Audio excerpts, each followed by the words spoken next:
There's no such thing as a bad question. Only an opportunity for a great answer. I have the privilege today of having a conversation with the renowned Wendell Smith. If you don't know who he is, I'm not even sure you can go to heaven. Don't look for traditions. Don't look for mere teachings and principles. Look for the person, the one, the only one who beat death, hell, and the grave. We're talking about ministry and we're talking about life. I'm on here with my hero. We can talk about peanut butter and jelly. I'm in. It's not just a book for preachers. Right. This is a book for anyone who needs to communicate with their spouse, needs to communicate with their children, needs to communicate with their next door neighbor about the fence line. You are the most powerful when you show how you feel. What do you think? Bishop, in 1997, my senior year of high school here in Washington State, Seattle, my dad said, I want to give you a gift for your senior year. What do you want? I said, I want to go to Potter's house in Dallas, Texas. You have been a father to me. You were a father before we knew each other. And now here we are. I'm going to throw what I got at you. I have to ask because the question is burning on my soul. You can't just run through life chasing stages. Whoa. This book is actually more about listening than talking. So break the protocol. And I have discovered that I have stolen more from you than I realized. For you, the storm wasn't winds and waves. It was cancer and dying. You didn't drop the mic. There may be other people in the room who are great and maybe greater at it, but they don't have the mic. You don't drop the mic. Bishop, why are prominent communicators so lonely? Number one, everybody who comes around you either wants something from you or to destroy you, because the prominent feeling of this age is, if I can kill you, I can be you. So you don't feel safe. And safe is the new sexy. Yes, sir. Anytime you don't feel safe, you're going to be alone. I don't care how many people are in the room. If I don't feel safe, even if I don't feel loved, let me feel safe. And I think it is easy, heavy is the head of he who wears the crown, to be in a situation where the weight of the crown, the absence of people you can trust, et tu, Brute? Caesar says, you too, Brutus? Jesus says to Peter, wilt thou leave me also? It's if Jesus asked Peter, will thou leave me also? It points to the fact that you can ask for something that maybe your gift can give you that your heart cannot handle. And then it starts closing in on you, and you can't tell anybody that it's closing in on you because you're supposed to be Superman. And so you're depressed, but you can't dare admit, not even to your wife, because you want her to think, I got this, that it's closing in on you. And then we read about you somewhere where you drove your car into a river and everybody's saying, how in the world could somebody with so much talent, so much gift, and so much anointing drive their car into the river? They were alone. Because until you have somebody that you can talk to who you can be your real self with, who won't just throw scriptures at you and run back and tell what you said, you're alone, dude. What does Bishop Jakes do when he doesn't feel safe? He leaves. I have reached a point now where I don't have to be in a room and be threatened at all. I can go home.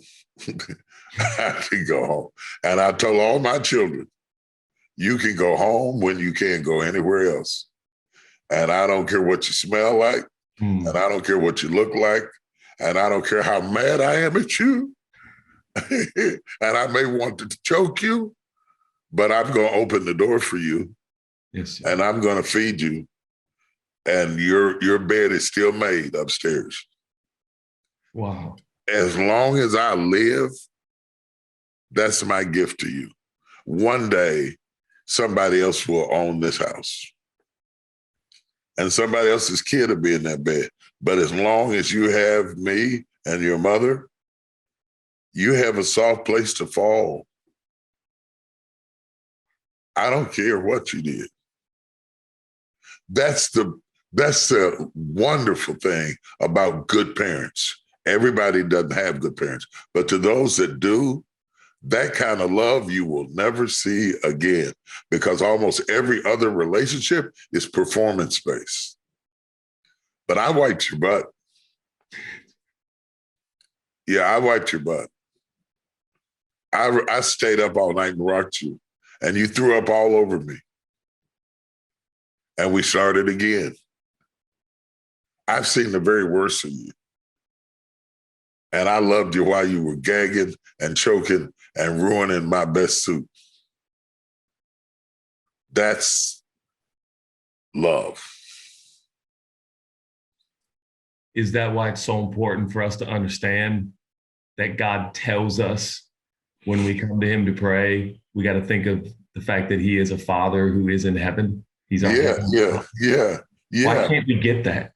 Yeah. I love that. I love that. And I love that, to be honest, to be totally honest. I love that not so much because I got that from my father. Wow. But because I gave that to my children. My father was sick, got sick when I was 10, died when I was 16. He wasn't able to give that. That's why that's so precious.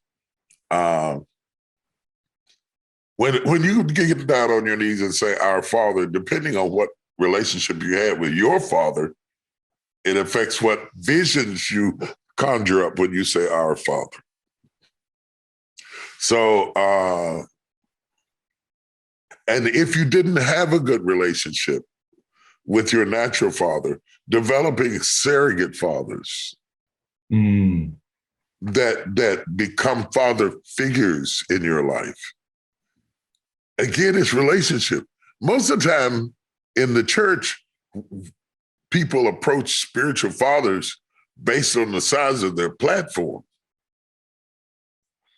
because they don't really mean spiritual fathers. They mean spiritual opportunity.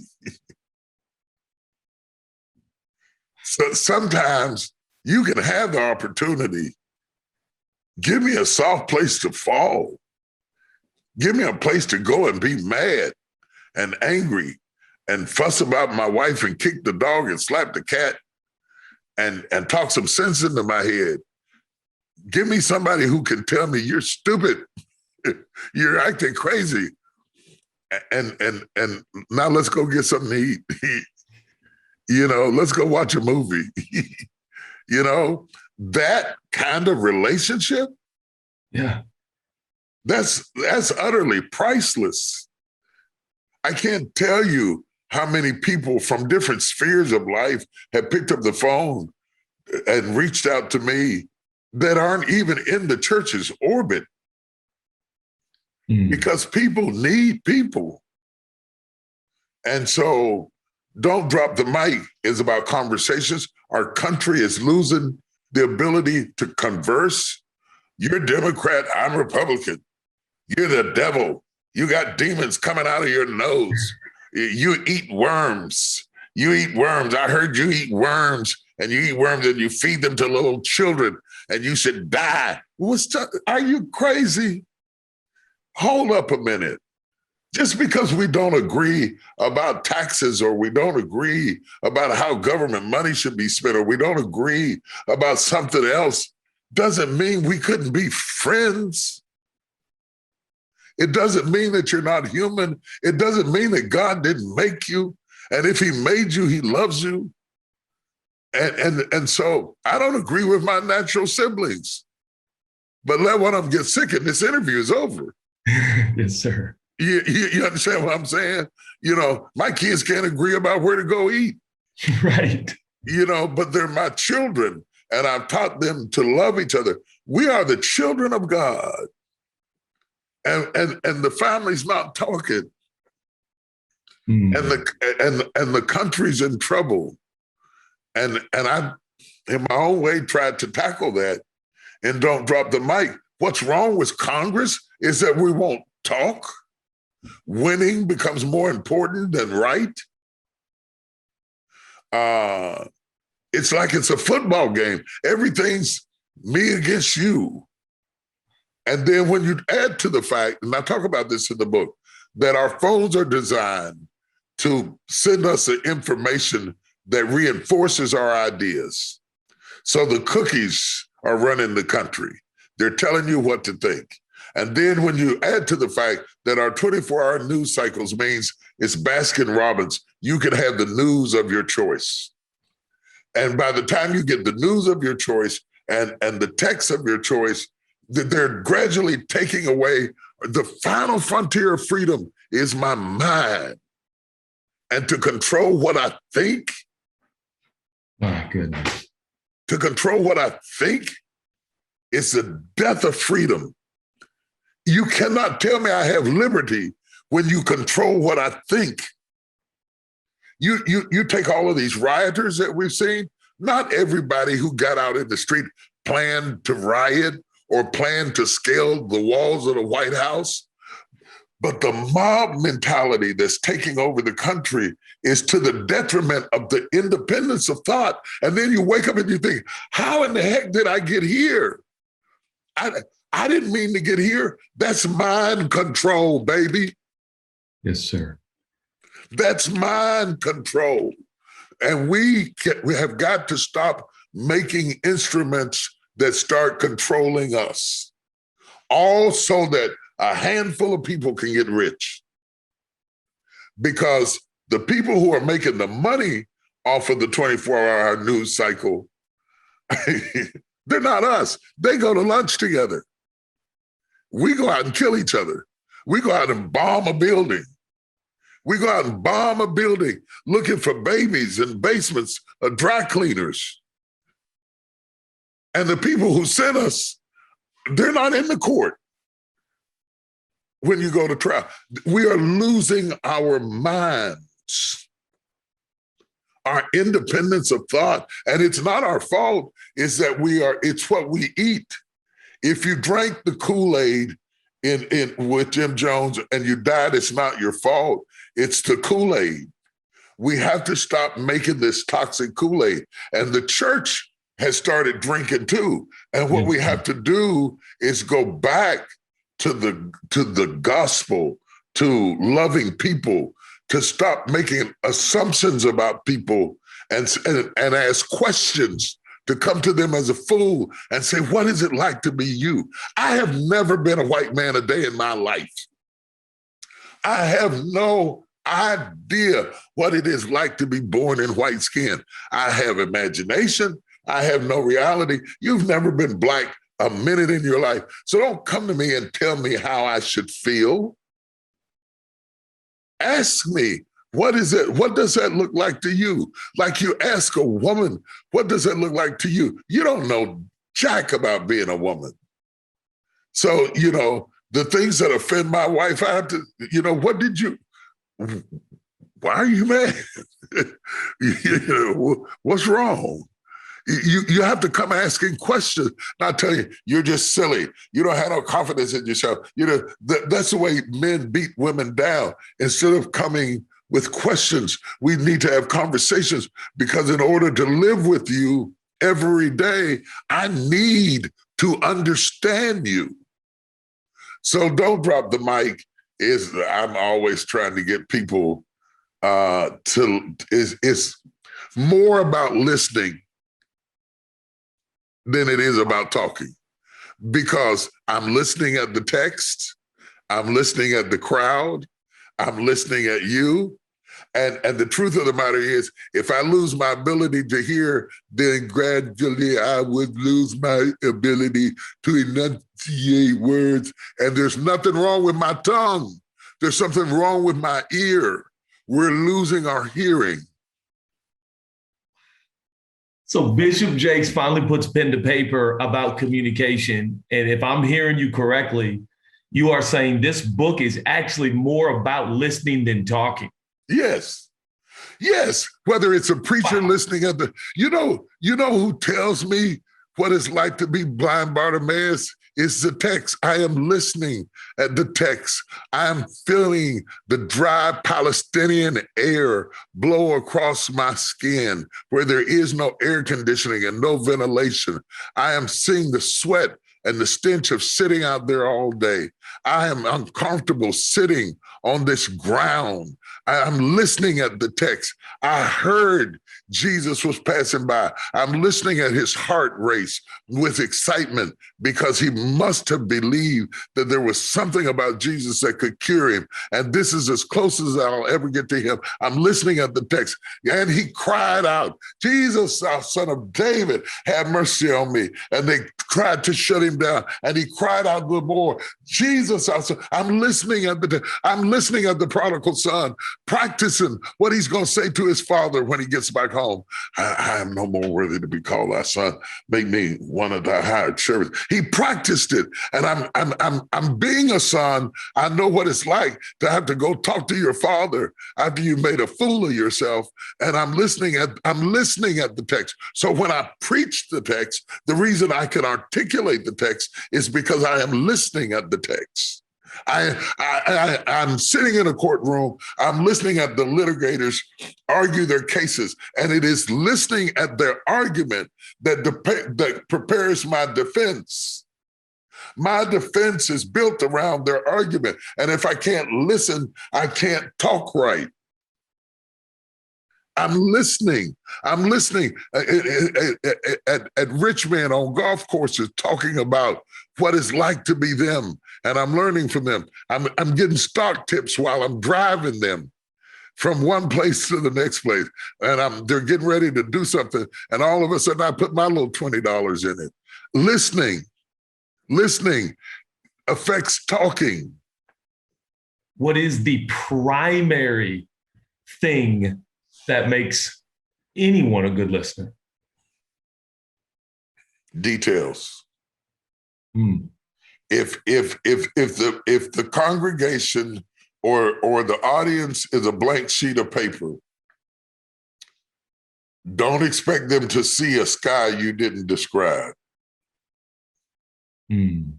So an artist starts with a blank piece of paper, and everything that he wants you to see, it is incumbent upon him to paint it in. If the water is moving across the rocks, he has to paint it in such a way that the water looks like it's gurgling, like there are white spaces in the blue and it's coming across the rocks. Everything is incumbent upon him to describe, to fill in the blanks. And so that's details, little bitty details. I look at your face, the shadows in your face, the changes of color in your skin. The artist paints a picture that looks like you, not when he just said, "Oh, he's a white guy," or "He's a black guy, I'll paint him brown." I'm brown, but I have highlights. I'm brown, but I have dark places. I'm brown, but I have gray hair. But in between the gray hair, there's brown skin. Details. If he just paints me a mustache on there, it's white, and you can't see brown up under it, then it's not going to be an authentic picture of me. It is details that make the difference. In a court case, in an interview, if you come to an interview for T.D. Jakes Ministries or my for-profit company, or you come to an audition for a movie, it is details. I'm going to ask you this. So what do you know about the ministry? Or what do you know about the project? The more you know the details and you've done your homework and you've done your research and you understand what's going on, the more likely you are. If you haven't thought enough of this job to do your homework before you come into the interview, that tells me you're not going to do good on the job because you didn't do your research. But when somebody comes in and they drop their briefcase down and say, well, you started this ministry in 1996, you spent the first part of your life in West Virginia. The power of your ministry exploded in such a way that was astronomical at the time. You had no point of reference or background to have done what you did. You built it. You're a bootstrap sort of guy. You're very, very passionate. Your preaching tells me so and so and so about you. You've got 175 different outreach ministries. You have a passion for criminal justice. You have a passion for people that are hurting. Your career exploded over Women Are Loose. So you've been an advocate for women who have been mistreated and abused and ostracized. 50% of your church is millennials. So you love the next generation. You've got 5 generations in your church. When you start telling me things that mean you have done your homework, the details make the difference between the great preacher and the average preacher. Mark Hamby. Do you know who Mark Hamby is? I know who he is. Yes, sir. Mark Hamby preaches about the road to Emmaus. And every preacher worth his salt has told this message. My text is the order of breaking bread. And he starts out talking about somewhere in Paris, there's a painting. And on the painting, there are 2 disciples on a lonely trail. It could be any trail, any road. It just so happens that it is Emmaus. And in the shadows, there is a stranger. And the stranger is walking toward the 2 men. The painter who painted the picture, he goes on to say who it is, he painted the picture because he understands the significance of this scene that has been trivialized in the mouth of so many preachers. But today I would suggest to you, my brothers and sisters, that the Lord wants us to see something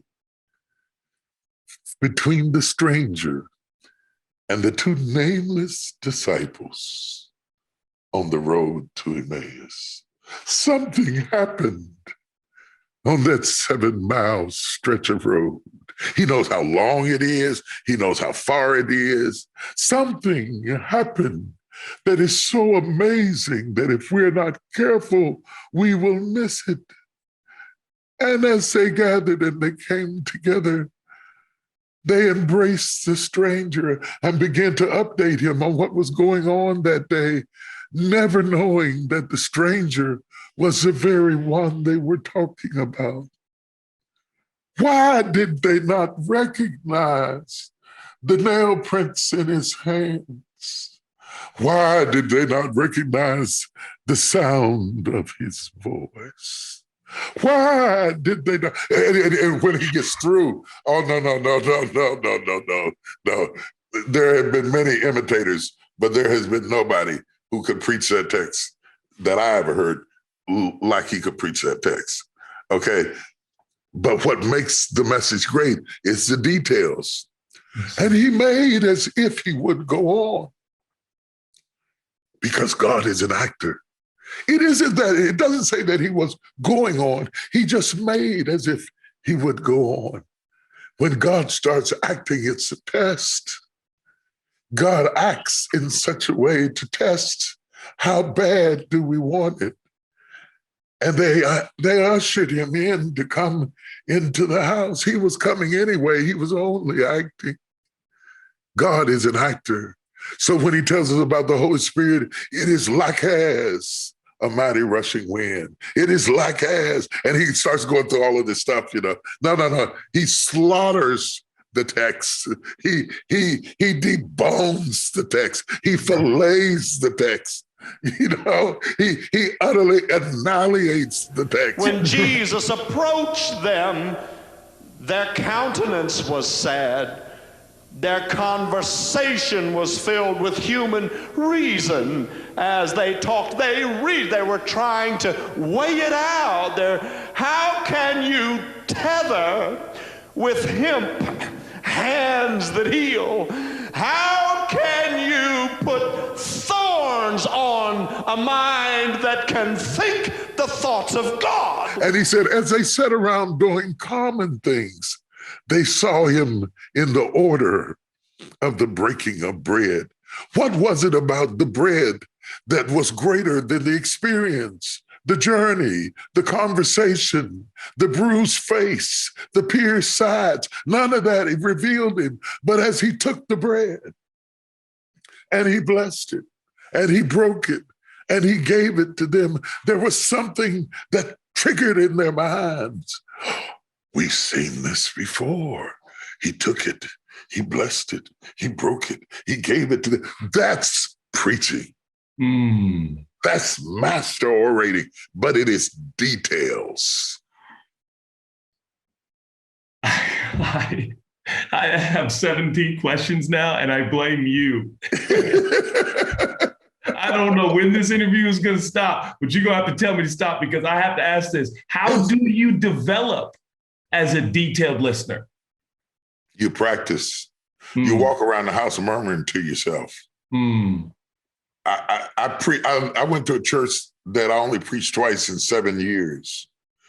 My job was to clean out the baptism pool on Saturday or shampoo the rugs with the fellows.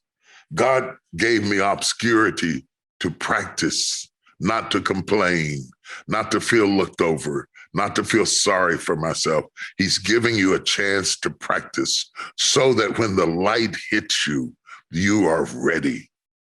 And today, if we are not discovered immediately, we're frustrated and angry, and we start something on our own, and we don't understand that God has kept the light off of you as a favor to perfect you, to develop your character, to develop your skill set. You practice. And even to this day, when I'm thinking through a message, I murmur. I walk around the house murmuring to myself, murmuring, no, that should go in front of this, and this should go in front of that, so that when I get up to preach, it is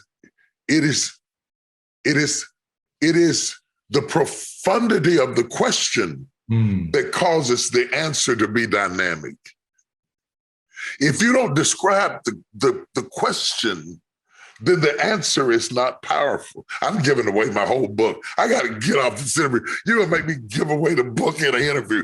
But the understanding. Yes. You build a case around the question. If you watch the Chauvin trial, the litigators who litigated their case were amazing. Calmly, quietly, piece by piece, bit by bit, it was a battle of orators. Orators battling for the mind of 12. And it did not matter what I thought, and it didn't matter what you thought. It was for an audience of 12. They were fighting to move 12 people. And so they brought the emotions in first, and they hit you with the gut-wrenching feelings of the family and how devastated they were, and they humanized the victim. They humanized the perpetrator. They knew that the opposition was going to bring up flaws, and so they brought them up first, watching them build the case piece by piece. Then they brought in the experts, and they started laying down the experts piece by piece by piece. That's sermon prep, baby. Wow. Which thing do we do first in order to have the greatest impact, to get the greatest outcome? That's just like getting a sermon ready. And no matter what you think about the trial and whether you agree with it or don't agree with it, that's not the point. The point is, look at how they got what they wanted by layering the story in an order that was sequential. The sequence is what you practice. Wow. Okay, so I'm not going to tell them more. Get the book. But the sequence, understanding the sequence. The sequence is everything. It's absolutely everything. I spoke for Tyler Perry's dedication for his studio, and later on, I went to an event. I won't name the person. They're very, very famous political person.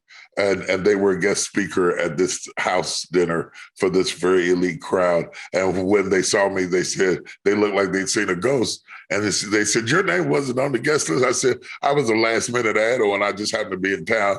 And so-and-so invited me over. And so she said to me, I was going to use the story you told at Tyler Perry Studios. And we burst out and started laughing. And she said, well, I'll let you tell it since you're here. It's how you tell the story. All of us are preaching the gospel, but it's how you tell the story. The difference between the storefront and the megachurch isn't about degrees, intellect, went to Harvard, went to Yale, or went to the School of Hard Knocks. It's how do you tell the story, and to whom are you talking? And is it persuasive, whether it is an audience of 12? Jesus preached more to the 12 than he did to the 5,000.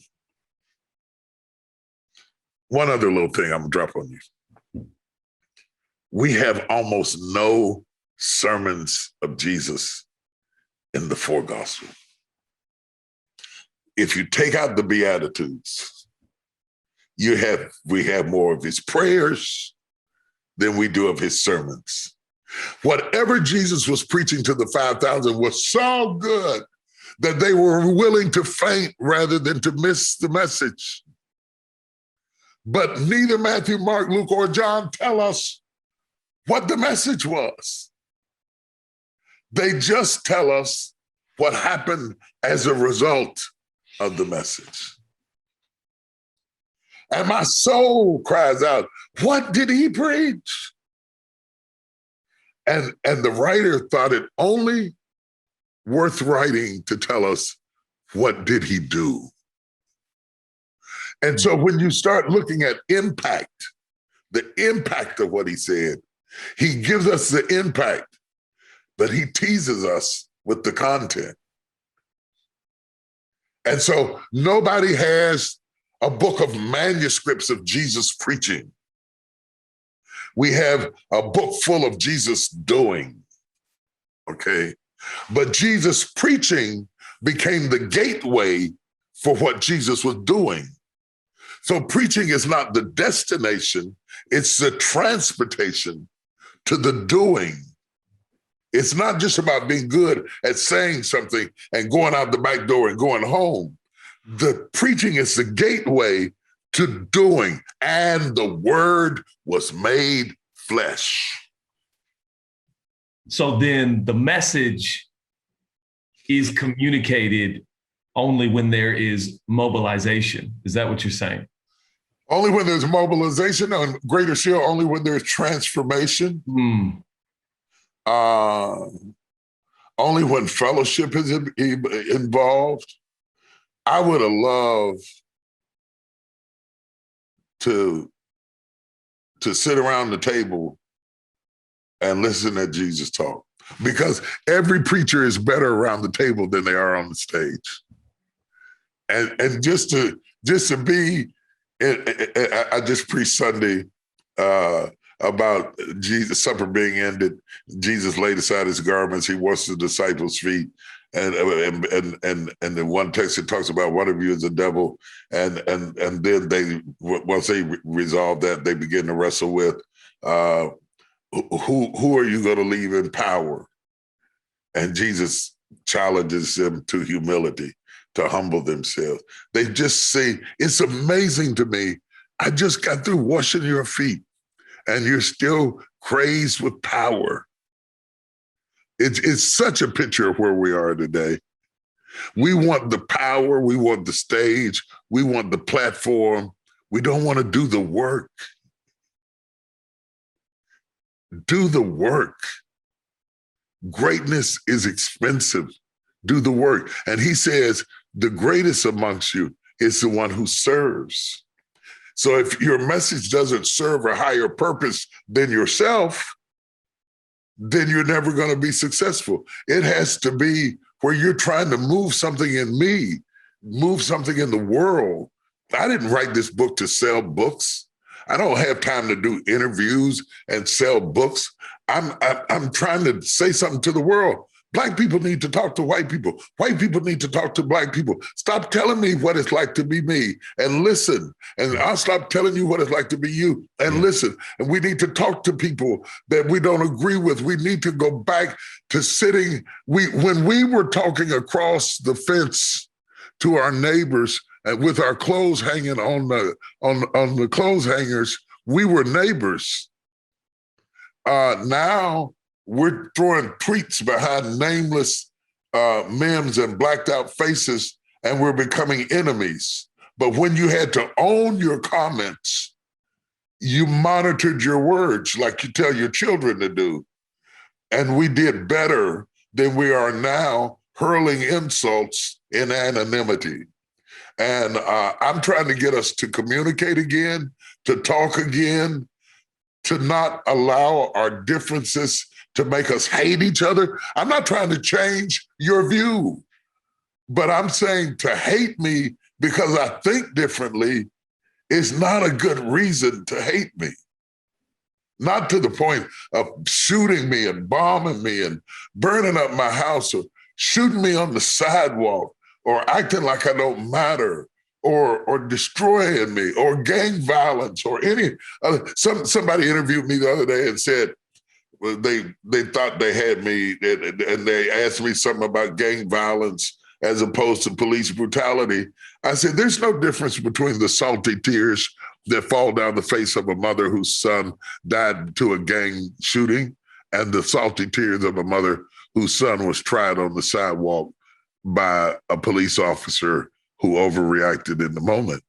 Dead is still dead. There is no good dead and bad dead. Now we have to argue about which dead we ought to be talking about. We're having the most ignorant conversation. Black lives matter. No, all lives matter. Well, if all lives matter, then doesn't that mean Black lives matter? These are the kinds of things that we get hung up on that keep us away from truth. Yes, semantics rather than policies. And this is my little attempt to say, let's talk. I got on the phone with some of the well-known white pastors who spoke out during Black Lives Matter and got attacked. And I got on the phone and they said things that I didn't like and our community didn't like. I got on the phone, called them and said, keep talking. You'll get it right if you keep talking. What advice would you give me? I said, don't start talking on social media before you talk to people you know around dinner tables in your life. Don't use the national platform as a litmus test of appropriateness. Wow. And the reason you didn't get it right is because you don't live amongst the people you're talking about. You got us decorated on your stage. We're flowers and stuff. We're ornaments. But you've never been to my house for dinner. You don't know how I feel about my kids. I'm not invited into your inner circle. Start there and try your ideas out on people who love you enough to overlook your callousness. And then when you release a statement, pass it through enough people that it has more scrutiny than your worldview, because you're not talking to you or people who were raised like you, you're talking to the world. I have said dumb stuff, and I have said something about Kenyans in passing. I referred to digging wells in the indigenous area, Kenyans, and I used the wrong term for indigenous, and I didn't even know some of the cuss words they said. I thought, how do you spell that? Okay, but I immediately got upset. That's not what I meant. I'm absolutely wrong, absolutely sorry. That is not my heart about the matter. And I backed out of it, and I learned from it. Yes, sir. Nobody gets it right. But I didn't stop talking and I didn't stop loving, and I didn't stop reaching out, and I didn't stop caring, and they forgave me. Like my wife forgave me, like my kids forgave me, like I forgive them. Don't drop the mic. Don't stop talking. Don't stop loving. And I'll say this, and I know we're running out of time, but I want to say this. The very fact that you're a 40-something-year-old white guy, young enough to be my son, born on the complete other side of the country, and we have been friends for years. Me and your father were friends. That's the hope of America. My parents were born in the South with colored bathrooms and colored water fountains and sharecropping. That's not your point of view. That's not your world experience. My father had to go to the back door and we had to eat in the car. That's not your worldview. That didn't stop us from being friends. Love will transcend differences. And the very fact that you're doing this with me and I'm doing this with you, that is the hope of America. Don't drop the mic. Don't stop talking. Don't drop the conversation. Don't stop listening. I hear you, Bishop, and I want to take this opportunity, as maybe as inappropriate as it may be. I know that is not why we do these conversations together. We do them, first of all, because I need them. I'm over here listening and learning, but you have changed the trajectory of preaching for generations to come. You have changed how a man or woman walks to any stage. I have had the unique and peculiar privilege of preaching alongside you in a few spaces. I do not recommend that for anyone, but it is what it is. But I have watched you. Your decorum has moved me and has changed me. And I want to say thank you. I want to say thank you on behalf of white preachers everywhere. No one will ever know the text messages you have sent me, the late night text, the text where I didn't get back to you for hours because I was out of range. And in that duration, you decided to text to ensure that my heart was not hurt and that I was okay with what you said. Your brokenness, your humility. I just want to be abundantly clear that what you have done in putting pen to this paper that we now call Don't Drop the Mic is in fact a body of work you have lived for more decades than I have been alive. And I just want to emphasize, if I can in my own little way, that what we have in front of us is a very unique piece of work. And it is a book that I can't possibly be more excited about because it's a life well lived. You have had more opportunities than I can even begin to imagine to set the mic down and say, enough. I have done all I can and I'm tired. And I want to say thank you for not doing that. And I am a result. I am a spiritual son. And you have been a father to me. You were a father before we knew each other. I chose you as my spiritual father, whether you liked it or not. and now here we are. And I deeply and dearly want to say thank you, Bishop. And I hope very much so that we get the opportunity to get this message, which is imperative right now, not only in our country, but countries around the world, so that the conversation will go on and we will listen one to another. So I wish we could go 3 more hours. I'm loving this. But, I'm loving it too. It is my privilege.